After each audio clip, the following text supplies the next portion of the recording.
Kepler 442c presented an entirely different challenge from its fire and ice sibling.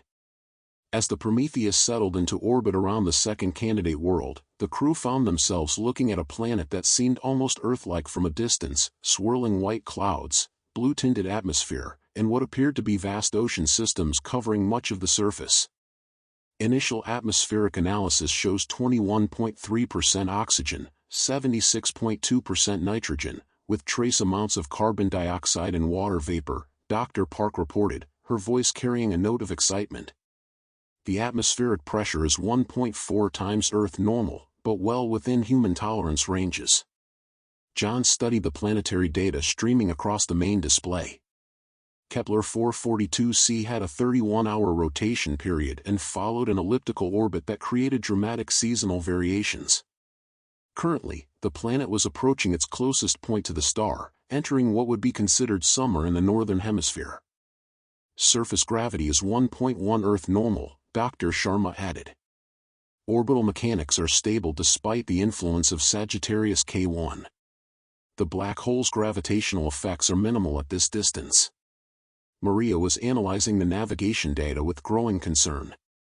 "Sir, we're getting some interesting readings from the planetary magnetic field. It's much stronger than Earth's, about 2.3 times the intensity.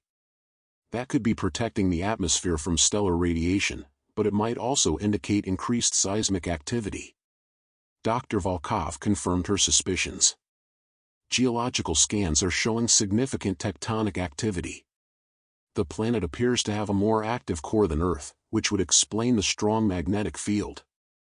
We're seeing evidence of recent volcanic activity and what might be frequent earthquakes. Captain Johansson pulled up tactical displays showing the planet's surface features. Most of the landmasses appear to be volcanic island chains and continental fragments. The ocean coverage is approximately 85%, significantly higher than Earth. That could actually be an advantage, Dr. Patel noted, studying the atmospheric composition data. Higher ocean coverage means more stable climate regulation and potentially vast marine ecosystems. If the ocean chemistry is compatible with Earth life forms, we could be looking at extraordinary agricultural potential. Dr. Tanaka was focused on her biological sensors, searching for signs of life in the planet's atmosphere.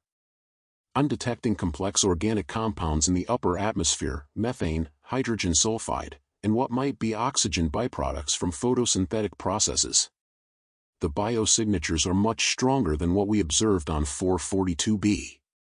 Thomas Chan established communication protocols with Earth, transmitting their findings through the quantum communicator. Earth Control acknowledges receipt of our data," he reported. "They're particularly interested in the atmospheric oxygen levels and geological activity."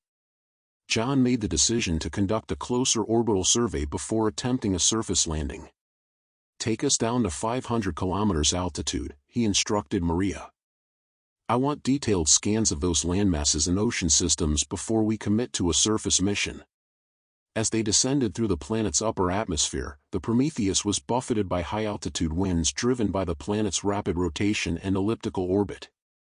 The ship's sensors began painting a detailed picture of a world dominated by water, with scattered continents and island chains breaking the endless expanse of ocean. "The ocean systems are incredible," Dr. Patel observed, studying the thermal imaging data. "I'm seeing what appear to be massive kelp forests or similar marine plant life. The biological productivity looks off the charts." Dr. Tanaka was practically vibrating with excitement as her sensors detected increasingly complex biosignatures. "This isn't just simple microbial life," she reported. "I'm reading organized cellular structures, complex organic molecules, and what might be coordinated biological activity. We're looking at a fully developed ecosystem." James Wright was thinking about the practical challenges of surface operations. "The high ocean coverage is going to limit our landing options. We'll need to target one of the larger landmasses or find a stable island chain for surface operations." Dr. Volkov identified a promising target, a continental landmass roughly the size of Australia, located in the planet's temperate zone. This continent shows diverse geological features, mountain ranges, river systems, and what appear to be extensive coastal plains. The volcanic activity seems concentrated along the continental margins, leaving the interior relatively stable. That's our target, John decided. Maria, plot an approach course for the southern coast of that continent. We'll establish a base camp in the coastal plains and conduct comprehensive surveys from there. The descent to Kepler 442c surface was more challenging than their previous landing. The planet's dense atmosphere and strong magnetic field created electromagnetic interference that complicated navigation. Maria had to rely on visual references and dead reckoning as they threaded through towering cloud formations that stretched from sea level to the edge of space. Atmospheric pressure is holding steady at 1.4 Earth normal, Dr. Park reported as they broke through the cloud layer. Temperature at the landing site is 24 degrees Celsius, quite comfortable for extended surface operations. Below them, the landscape of Kepler 442c revealed itself in stunning detail. Rolling hills covered with what appeared to be dense vegetation stretched inland from a coastline of white sand beaches and crystal-clear lagoons. The colors were alien yet familiar, purple-tinted foliage instead of green, suggesting different photosynthetic compounds, but organized in patterns that resembled earth forests and grasslands. "My God," breathed Dr. Tanaka as they approached the landing site. "It's beautiful."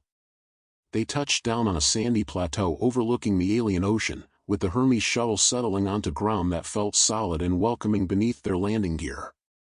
Through the shuttle's windows, they could see waves rolling onto the beach in patterns that seemed almost Earth-like, though the water had a slightly greenish tint that suggested different mineral content. Atmospheric composition confirmed safe for human exposure, Dr. Park announced after running comprehensive tests.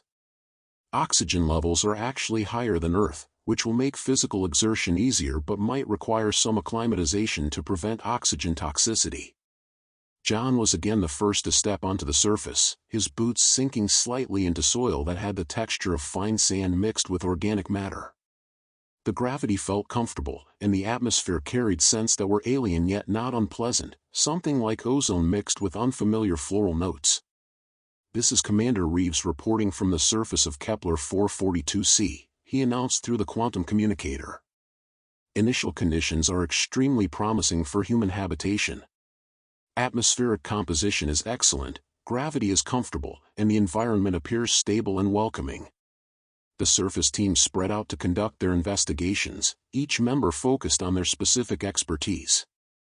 Dr. Tanaka immediately began collecting samples of the purple vegetation, her sensors detecting complex organic chemistry that was clearly biological but fundamentally different from Earth life. "The photosynthetic compounds are based on copper rather than magnesium," she reported with excitement. "That's why the vegetation appears purple instead of green.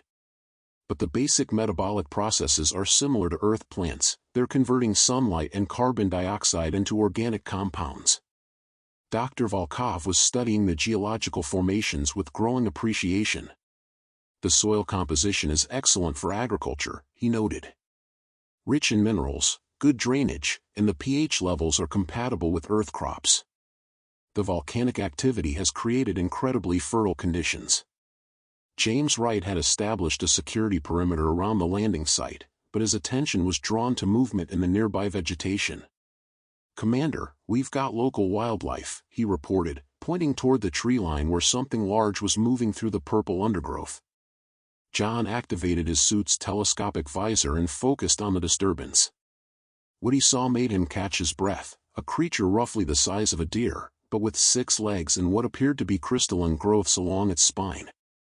It was clearly observing them, showing a level of intelligence and curiosity that suggested advanced neural development.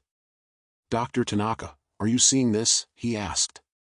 "I am," she replied, her biological sensors focused on the creature. Complex nervous system, organized behavior patterns, and what appears to be deliberate investigation of our presence. "We're looking at intelligent animal life." As if sensing their attention, the creature stepped out of the undergrowth, revealing itself fully. It stood about 1.5 meters tall at the shoulder, with a sleek body covered in what appeared to be both fur and scales. Its head was elongated and elegant, with large eyes that seemed to reflect intelligence and curiosity. The crystalline growths along its spine pulsed with a faint bioluminescence. "It's magnificent," Dr. Tanaka whispered, her voice filled with awe. The creature observed them for several minutes, then made a sound that was part whistle, part harmonic tone. Almost immediately, similar calls echoed from the surrounding forest, and more creatures emerged from the vegetation. Soon, the humans found themselves surrounded by a herd of perhaps 20 individuals, all watching them with apparent curiosity but no sign of aggression.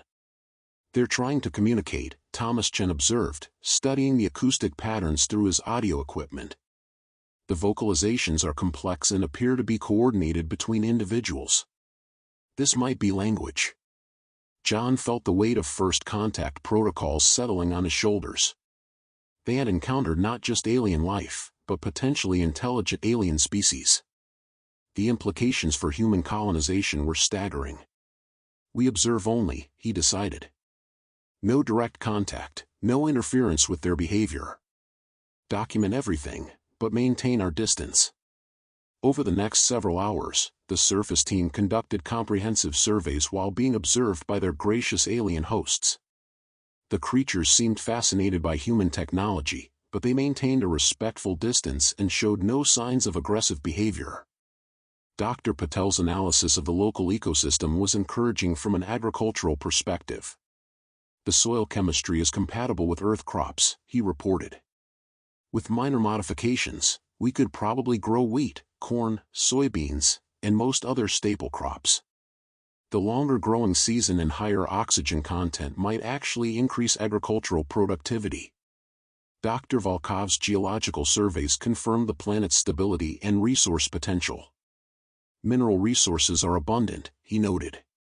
"The volcanic activity has created extensive deposits of rare earth elements, and the coastal areas show signs of significant metal ore concentrations."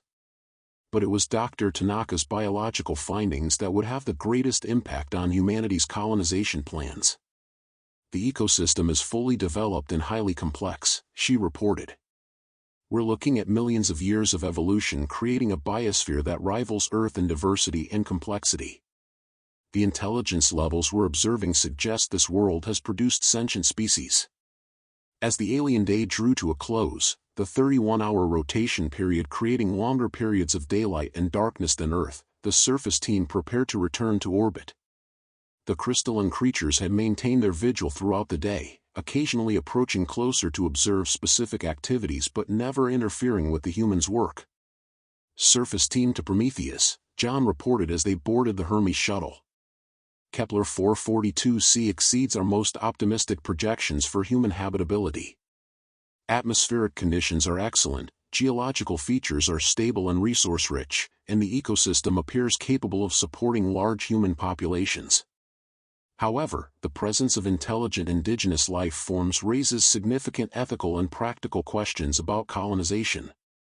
As they lifted off from the beautiful alien world, John watched through the shuttle's windows as the crystalline creatures gathered at the edge of the landing site, their bioluminescent spines pulsing in what might have been a farewell gesture. The sight filled him with both wonder and profound responsibility.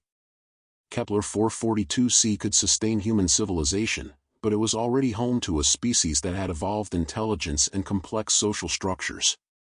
Any human colonization would need to account for the rights and needs of the planet's existing inhabitants. 2 worlds surveyed, 1 more to go. The weight of humanity's future pressed down on John's shoulders as the Prometheus prepared to continue their desperate search for a new home among the stars. Time was running out for Earth, but the universe had revealed wonders beyond imagination and challenges that would test human wisdom as much as human courage. Kepler 442d hung before them like a blue-green jewel, its surface a tapestry of continents and oceans that seemed almost too perfect to be real. As the Prometheus approached the third and final candidate world, the crew felt a collective sense of anticipation mixed with the weight of knowing that their next decision would determine humanity's fate. "Initial atmospheric readings are remarkable," Dr. Park reported, her voice carrying disbelief. "Oxygen at 20.8%, nitrogen at 78.2%, carbon dioxide at 0.04%. It's nearly identical to Earth's pre-industrial atmosphere." John studied the planetary data with growing amazement. Kepler 442d was 1.6 times Earth's diameter with a surface gravity of 0.8 g, lighter than Earth, which would make physical activity easier and extend human lifespan. The planet's 28-hour rotation period was close enough to Earth's circadian rhythms to require minimal adaptation. Surface temperature readings are showing a global average of 18 degrees Celsius, Dr. Sharma added. The axial tilt is creating seasonal variations similar to Earth, and the atmospheric circulation patterns are remarkably stable. Maria was analyzing the orbital mechanics with professional admiration. This planet is in a near-perfect circular orbit within the habitable zone. No extreme seasonal variations, no tidal locking issues, and the gravitational influence from Sagittarius K1 is negligible at this distance. Captain Johansson pulled up geological surveys showing a world that seemed designed for human habitation. Continental distribution is ideal, 7 major landmasses with extensive river systems, moderate mountain ranges, and vast areas suitable for agriculture. Ocean coverage is about 65%, providing climate stability without limiting available land area. Dr. Tanaka was studying her biological sensors with growing excitement. The biosignatures are incredible. I'm detecting complex organic compounds, organized carbon cycles, and what appears to be a fully developed biosphere. But what? John asked. The life signs are different from what we observed on 442c. Less complex, more primitive. It's almost like this world's evolution was reset at some point in the past. Dr. Volkov confirmed the geological evidence. I'm seeing signs of a massive extinction event approximately 65 million years ago, similar to what ended the age of dinosaurs on Earth. This planet appears to have gone through evolutionary recovery, but the dominant life forms are still relatively simple.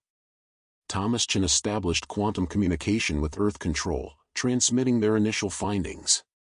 Earth is very interested in our data, he reported. The atmospheric readings alone have caused quite a stir. They're calling it Earth's twin. John made the decision to conduct immediate orbital surveys. Take us into close orbit, he instructed Maria. I want comprehensive scans of all major landmasses and ocean systems. If this world is as promising as it appears, we need to identify optimal sites for human colonization. As they descended through Kepler 442d's upper atmosphere, the planet revealed itself in stunning detail. Vast continents covered with what appeared to be grasslands and forests stretched between pristine ocean systems. Mountain ranges created weather patterns that distributed rainfall across temperate zones ideal for agriculture. River deltas spread rich sediments across coastal plains that seemed designed for human settlement. It's like someone terraformed this planet specifically for us, Dr. Patel marveled, studying the agricultural potential of the surface features. The soil composition, climate patterns, and water distribution are better than most regions on Earth. Dr. Tanaka's biological surveys revealed an ecosystem that was complex enough to be stable but simple enough to allow for human integration. I'm seeing extensive plant life, primarily grass and tree analogs, but the animal life appears to be mostly small mammals and reptiles. No signs of large predators or competing intelligent species. James Wright was thinking tactically about defense and security. The moderate geography would make territorial control manageable. No extreme weather patterns, no hostile environments, plenty of fresh water and natural resources. From a survival standpoint, this world is ideal. Dr. Volkov identified rich mineral deposits scattered across the continents. Extensive iron ore, copper, aluminum, and rare earth elements. The geological activity has created easily accessible resource concentrations without the extreme volcanism we saw on 442c. It's too good to be true, John muttered, studying the comprehensive data streaming across his displays. A world this perfect should already be inhabited by advanced species. Maybe it was, Dr. Tanaka suggested. The extinction event 65 million years ago could have wiped out any advanced life forms, giving evolution a chance to start over. We might be looking at a world in its second age of development. John selected a landing site on the largest continent, a temperate valley surrounded by moderate hills and bisected by a major river system. The location offered access to multiple ecosystems while providing natural defensive positions and abundant resources. "Surface team, prepare for landing," he announced. "Dr. Tanaka, Dr. Volkov, Dr. Patel, and James, you're with me.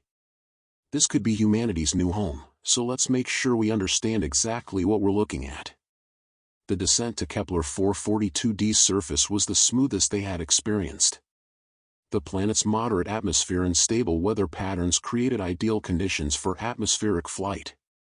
As they broke through the cloud layer, the landscape below looked like something from a nature documentary: rolling hills covered with golden grasslands, forests of trees that resembled Earth species, and the meandering river reflecting sunlight like a silver ribbon. "Atmospheric composition confirmed safe for extended human exposure," Dr. Park reported from the shuttle. "In fact, the oxygen levels are perfect for human physiology. No protective equipment required beyond basic environmental suits." They touched down in the valley beside the river, the shuttle's landing gear settling onto ground that felt solid and welcoming.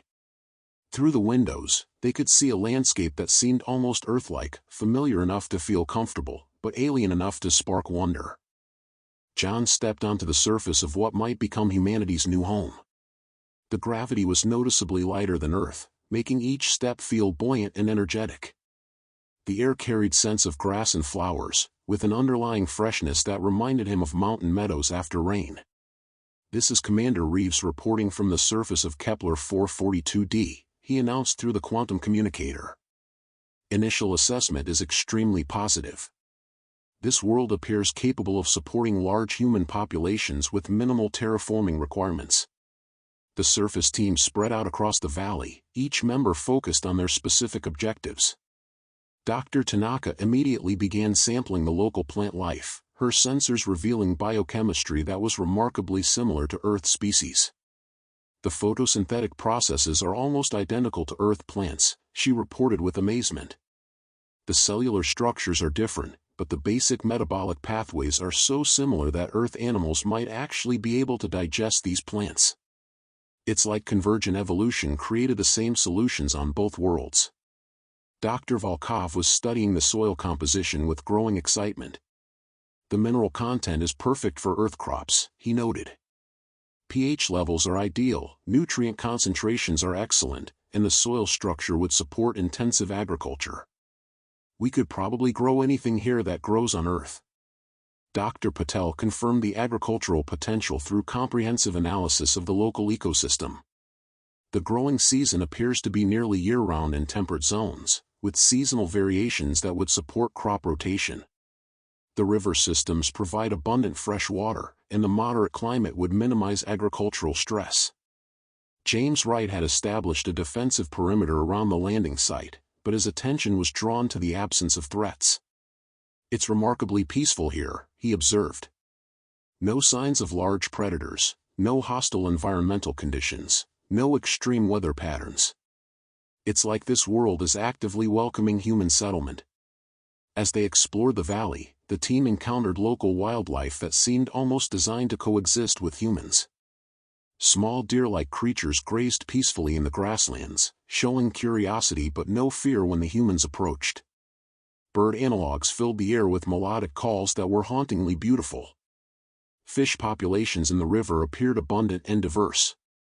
"The ecosystem is stable and productive," Dr. Tanaka reported. "But it's also incomplete.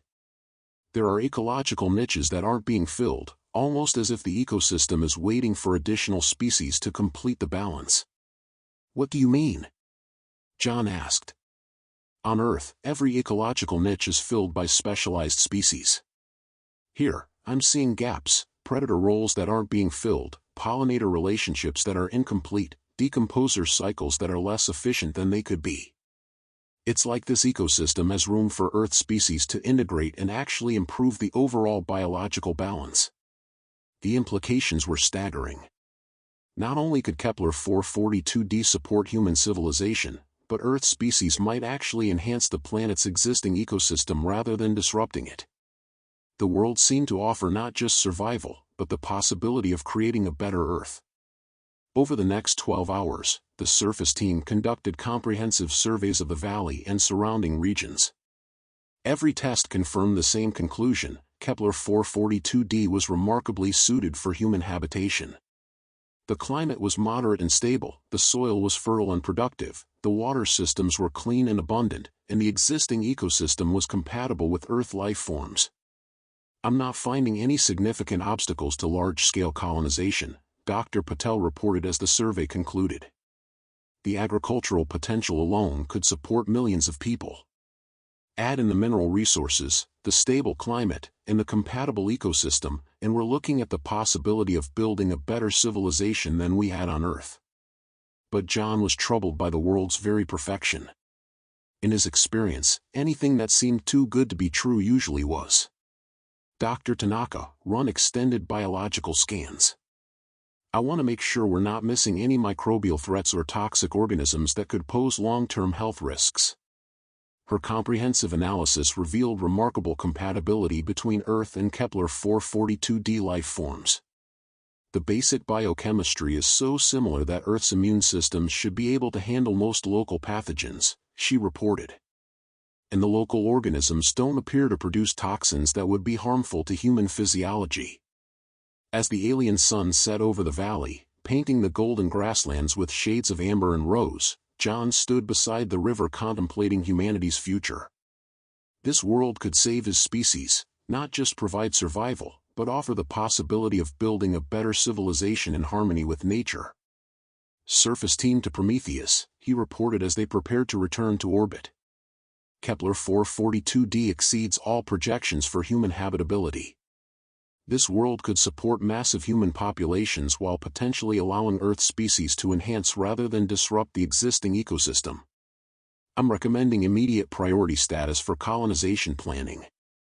As the Hermes shuttle lifted off from the valley, John took one last look at the landscape below.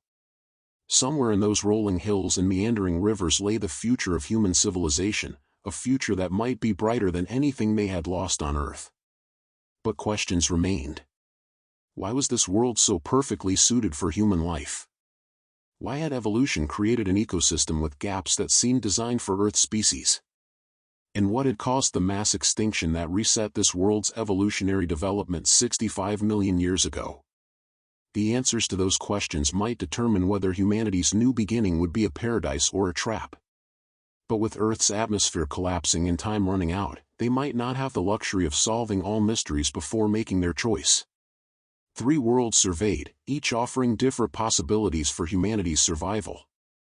Now came the hardest decision of all, choosing which world would become humanity's new home, and living with the consequences of that choice for generations to come. The crew of the Prometheus gathered in the ship's main conference room, surrounded by holographic displays showing comprehensive data from all 3 candidate worlds. After months of surveys, analysis, and soul-searching, the time had come to make the decision that would determine humanity's fate. "Let's review what we know," John announced, activating the primary display. 3 planetary models rotated slowly in the center of the room, each one representing a different path for human civilization. Kepler 442b offers limited habitability along the Terminator Zone. Dr. Tanaka began her summary. The presence of indigenous crystalline life forms raises ethical concerns about colonization, but the extreme environmental conditions would limit human settlement to small research outposts anyway. Not viable for mass evacuation. Captain Johansson nodded in agreement. The extreme temperature variations and radiation exposure would make long-term settlement extremely challenging. We might be able to establish mining operations for the rare earth deposits on the day side, but this world couldn't support more than a few thousand people. Maria activated the second planetary model. Kepler 442c shows excellent atmospheric conditions and vast agricultural potential, she continued. The higher ocean coverage and strong magnetic field provide climate stability, and the ecosystem could support human integration. However, the presence of intelligent indigenous species changes everything, Dr. Tanaka interjected. The crystalline creatures we encountered showed clear signs of language, social organization, and tool use. Colonizing their world would essentially be an invasion. Dr. Nakamura, the mission psychologist, had been analyzing the ethical implications. The psychological impact on human colonists would be significant, he noted. Living on a world where we displaced intelligent species would create lasting trauma and social instability. Not to mention the moral implications. James Wright was thinking tactically. Even if we could justify the ethical concerns, sharing a world with intelligent aliens would create ongoing security and political challenges. Territory disputes, resource conflicts, cultural misunderstandings, the potential for conflict would be enormous. John turned to the third planetary model, Kepler 442d, the world that seemed almost too perfect to be real. Which brings us to our final candidate. Dr. Patel activated comprehensive agricultural projections. Kepler 442d offers everything we could hope for in a colony world, he said with obvious enthusiasm. Perfect atmospheric composition, ideal climate patterns, compatible ecosystem, abundant resources, and agricultural potential that could support billions of people. The geological stability is excellent, Dr. Volkov added. Moderate seismic activity, accessible mineral deposits, and no extreme weather patterns. From an engineering perspective, it's an ideal world for building human civilization. Dr. Park confirmed the medical assessments. Human physiology would thrive in the lighter gravity and clean atmosphere. Life expectancy could actually increase compared to Earth, and the reduced environmental stresses would improve overall health outcomes. But John could see the concern in several faces around the table. "What's bothering everyone?" he asked. Dr. Sharma voiced what many were thinking. "It's the perfection that troubles me," she said. "The probability of finding a world so perfectly suited for human life is astronomically small. The ecosystem gaps that seem designed for Earth species, the atmospheric composition that's nearly identical to pre-industrial Earth, the climate patterns that are ideal for human agriculture, it's like someone terraformed this world specifically for us." Thomas Chin had been analyzing the quantum communication data from Earth. "The folks back home are having the same thoughts," he reported. The xenoarchaeology teams are particularly interested in the mass extinction event 65 million years ago. They're wondering if it was natural or artificial. The implications hung in the air like a dark cloud. If Kepler 442d had been artificially prepared for human habitation, who had done it? And why?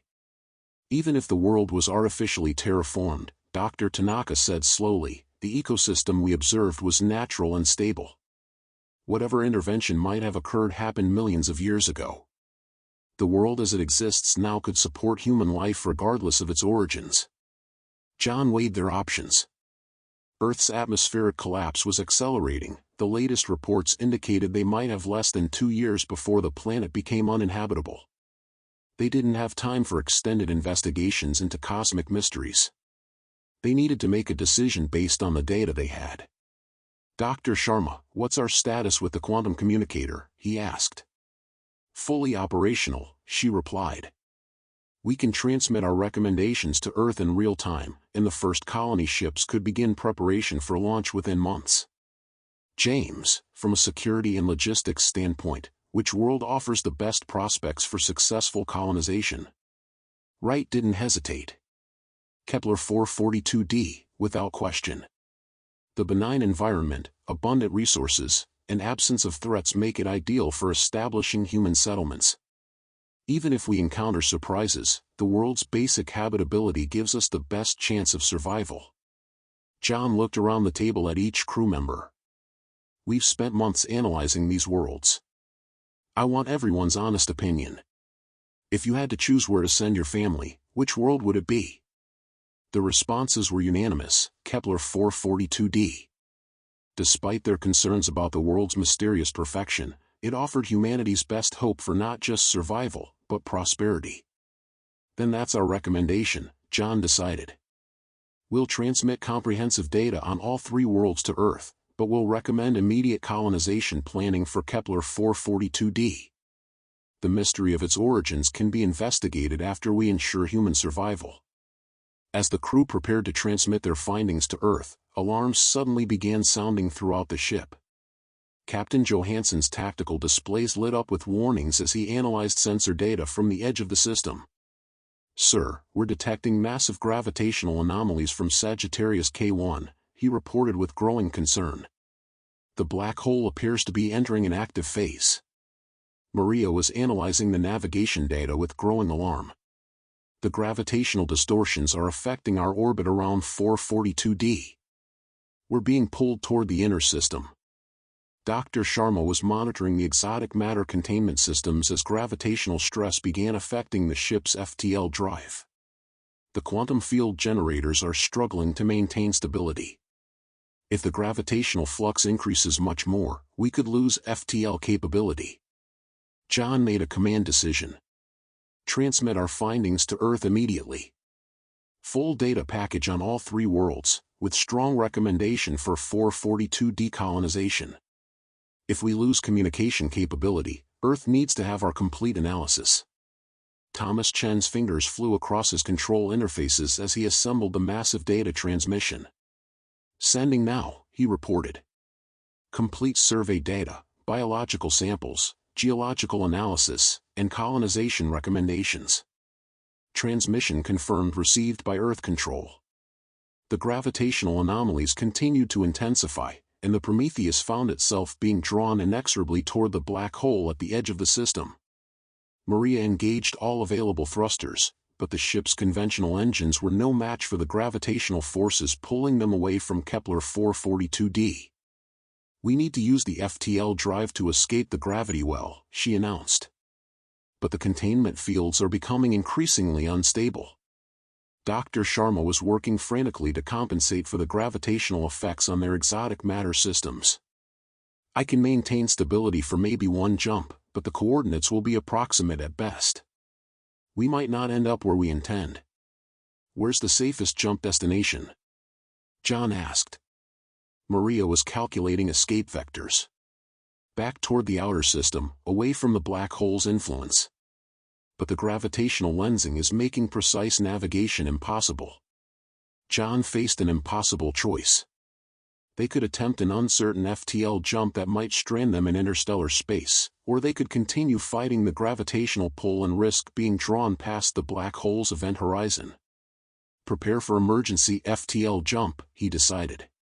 "All hands, secure for transition. Dr. Sharma, give me everything you've got." As the exotic matter drive engaged, reality twisted around them once again. But this time, the transition was chaotic and violent.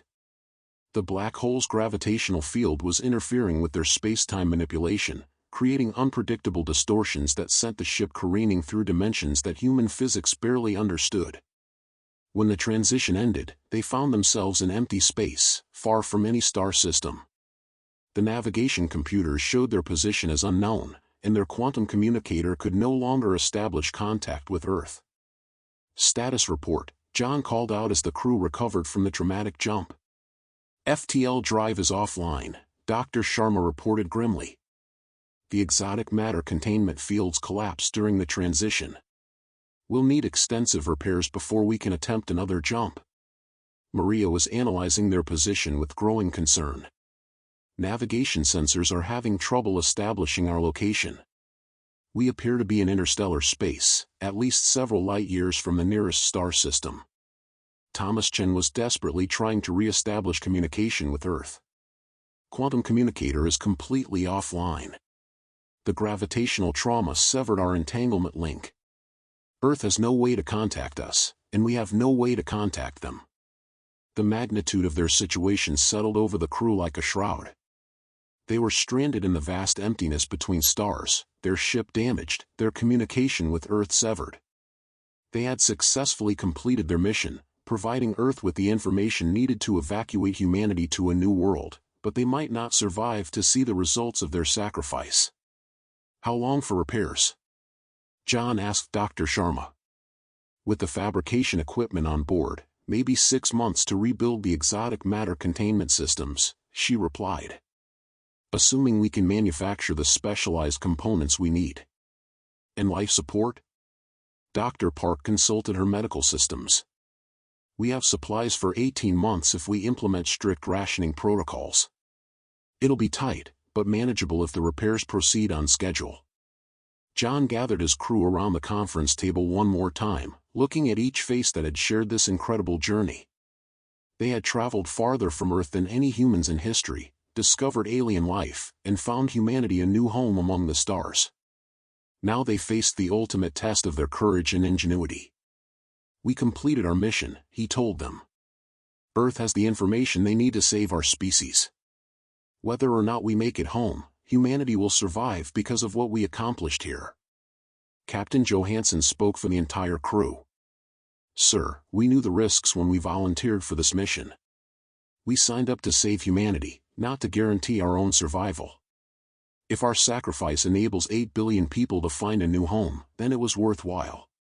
As the crew dispersed to begin the long process of repairing their damaged ship, John remained in the conference room, staring at the holographic image of Kepler 442d, the world that would become humanity's new home. Somewhere in the vast cosmos, colony ships were already being prepared to carry Earth's children to their new Eden among the stars. The universe was vast and dangerous, filled with wonders and terrors beyond human imagination. But humanity had proven once again that courage, ingenuity, and determination could overcome impossible odds. Whether the crew of the Prometheus survived their ordeal or not, their species would continue its ancient journey among the stars. And in the golden valleys of a distant world, the future of human civilization waited to be born. 5 years later, the first rays of Kepler 442's orange sun crested the eastern mountains, casting long shadows across the sprawling settlement that had grown from humanity's desperate gamble into a thriving city of nearly 100,000 people. New Geneva, named for the Earth city where the Exodus had been planned, stretched along the banks of the Meridian River, its buildings a harmonious blend of Earth architecture and alien engineering adapted to the lighter gravity and longer days of their new world. Saracen stood on the observation deck of the Colonial Administration Building, watching the morning shift change at the agricultural processing centers that fed the growing population. In the 5 years since the first colony ships had arrived, humanity had not merely survived on Kepler 442d, they had flourished. The integration of Earth species with the planet's existing ecosystem had proceeded even better than the most optimistic projections. Earth crops grew larger and more nutritious in the lighter gravity and pure atmosphere, while Earth animals had found ecological niches that enhanced rather than disrupted the planetary balance. The gaps in the ecosystem that Dr. Tanaka had identified during the original survey had indeed been perfectly suited for Earth species, creating a biological harmony that still amazed the colony's scientists. "Dr. Chen?" The voice belonged to Marcus Webb, the engineer who had designed the original Prometheus and now served as director of colonial infrastructure. He approached with a tablet displaying the latest construction reports. "The new residential districts are ahead of schedule. We should be able to accommodate the next wave of colonists without any housing shortages." Sarah nodded, her attention focused on the children playing in the parks below. An entire generation was growing up under alien skies, their laughter carrying the same joy that had once echoed in Earth's playgrounds. These children would know no poisoned air, no dying oceans, no desperate struggle for humanity's survival. For them, this would simply be home. "Any word from the Prometheus?" she asked, though she knew the answer would be the same as always. Marcus shook his head sadly. "The deep space monitoring stations still haven't detected any signal. It's been 5 years, Sarah. If they were going to make it back." He didn't need to finish the sentence. The crew of the Prometheus had become legends in the colony, 12 heroes who had sacrificed everything to ensure humanity's survival. Streets had been named for them, monuments erected in their honor, and their story had become the founding myth of human civilization on Kepler 442d. Sarah's tablet chimed with an incoming message from the orbital shipyards, where the colony's growing industrial capacity was beginning to produce their own spacecraft. The first Kepler-built starship would launch within the year, designed to explore other worlds in the system and eventually return to the ruins of Earth to salvage whatever knowledge and resources could still be recovered. "The children ask about Earth," Marcus said quietly. "They want to know what it was like before the collapse." Sarah smiled sadly. I tell them about blue skies and green forests, about oceans that stretched beyond the horizon and cities that touched the clouds. But then I show them what we've built here, and I remind them that humanity's greatest achievement isn't what we lost, it's what we found. In the distance, the spaceport hummed with activity as cargo shuttles arrived from the outer colony worlds. Humanity had not limited itself to a single planet in the Kepler system. Smaller settlements had been established on moons and asteroids, creating an interplanetary civilization that was more robust and sustainable than Earth had ever been. The morning briefing alarm sounded, calling Sarah to another day of managing humanity's expansion among the stars. As Colonial Science Director, she oversaw research programs that were unlocking the secrets of their new world while preparing for eventual contact with other intelligent species in the galaxy. The mystery of Kepler 442D's artificial enhancement remained unsolved, but research continued. Archaeological surveys had discovered ruins of an ancient civilization in the planet's polar regions, structures that were clearly artificial but so old that they had almost become part of the geological landscape. Whoever had prepared this world for human habitation had vanished millions of years ago, leaving only hints of their existence and their apparent gift to a species they had never met.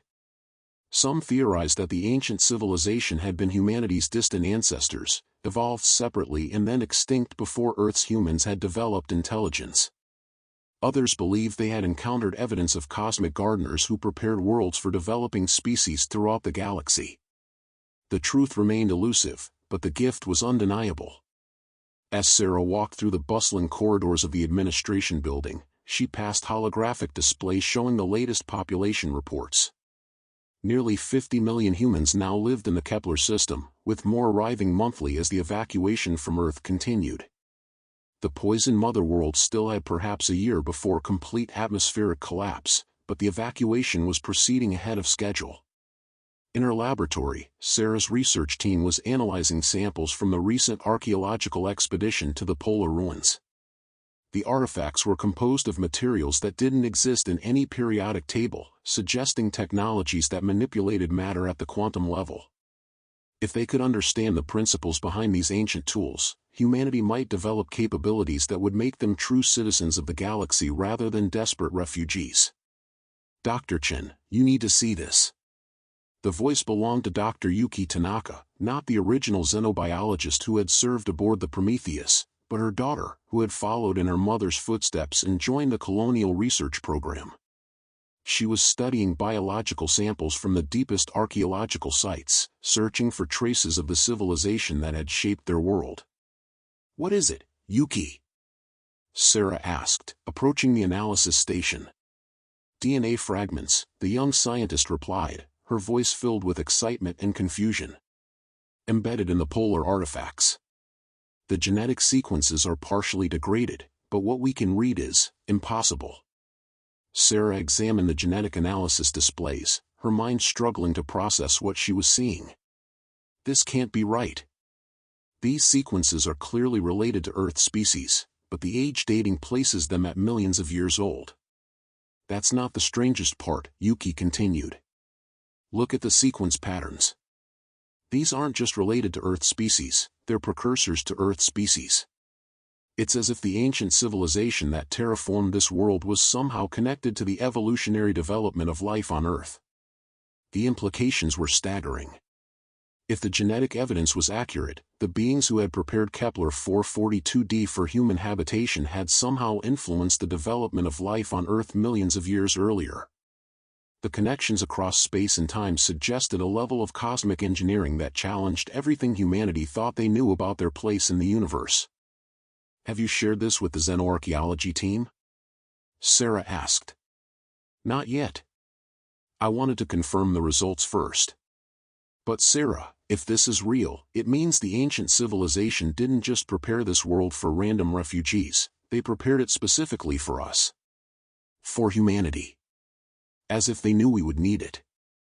Sarah stared at the genetic analysis, trying to comprehend the cosmic chess game that seemed to span millions of years and thousands of light years.